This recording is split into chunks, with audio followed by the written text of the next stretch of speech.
art that's political means art that rips back sometimes pulls back, but preferably rips back the curtain on reality, and just shows us the way it is. Takes things that we've been living through, but didn't know what was really going on there. And what Rogers does is he takes farm life or factory life or the sort of internal Canadian immigration or the sea or culture to some extent too. And he just rips back that curtain and shows us what it's like. To me, that's politics. That's the job of an artist. I think the proper way to put it is, this is not a Marxist-Leninist we're talking about. It's a folk singer, but a real folk singer. Like for this guy, folk singing is not in a shishi coffee house. It's writing about and for the people of the country, the folk. And it's profound. You can take this music and just hand it over to the people of the country. It's not like so much of our culture, which, with the best will in the world, most of our artists produce for a small section of the middle class, because that's who they are, that's what they know. You have to write about what you know. And Rogers was much more of the people, his family. So he had a sense of his extended family, you get the impression.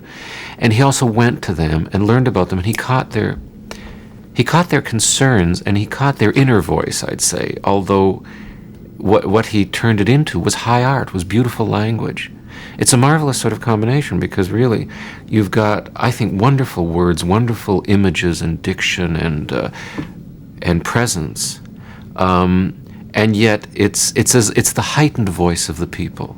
It's the voice of the people at its most beautiful, which one can sense within, but often doesn't get externalized.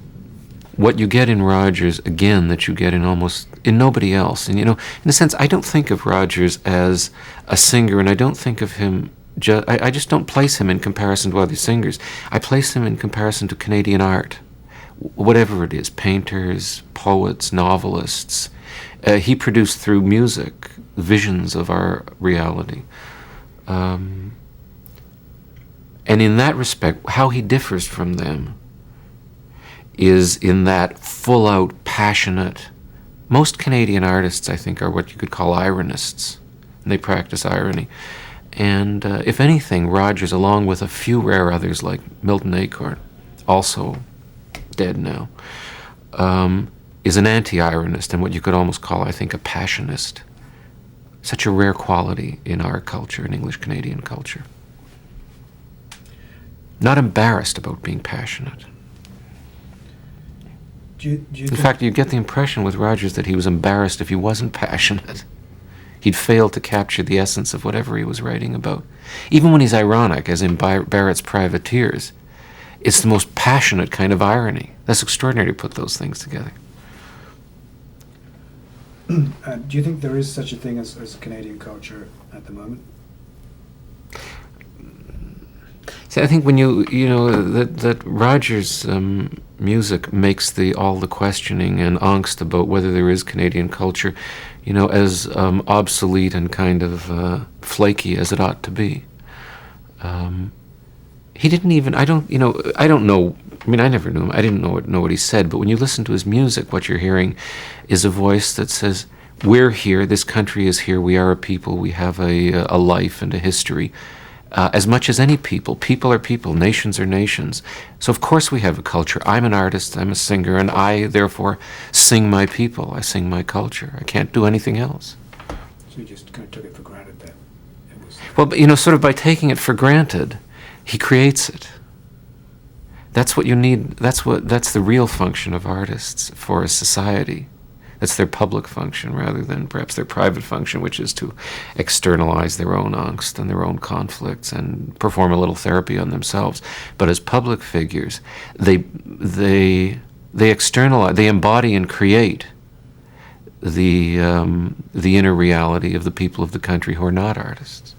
I live with this voice in my head now. And you sometimes wonder, there is a theory of the haunting melody. Theodore Reich, the psychoanalyst, had it, that everyone always has a song in their head. And if you look to it, if you pay attention to it, it will always tell you something about what's going on in you. And I wonder, I hear Rogers' songs at various times. And if I ask, now, what is it that why do I call his voice up at those times.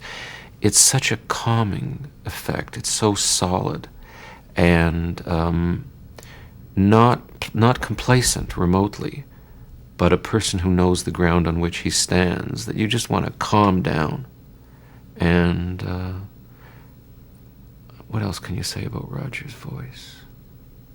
Bob Boston told me years ago that a Canadian a Canadian sound has finally emerged in music, and it is the voice of Stan Rogers. I think sometimes I think that the passion, that sort of absence of fear of passion, it comes out of the maritime tradition to some extent. You know, that's a sort of a society. It's death at sea is like the sun coming up and going down. It's not quite that ordinary, but it's a fact of life, the capriciousness and uncertainty of it.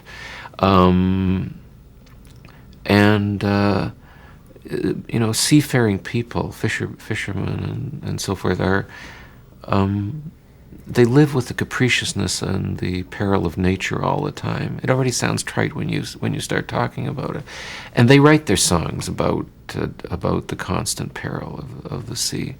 And I think to some extent he learned the ground on which he stands is not an urban terrain.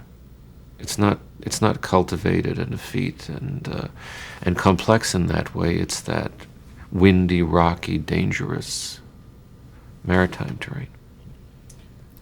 What do you think that we miss about him the most at this point? When he's around?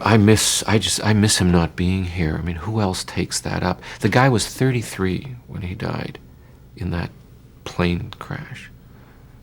You know, you can think of so many other people. You think, why the hell aren't they ever on those planes that go down?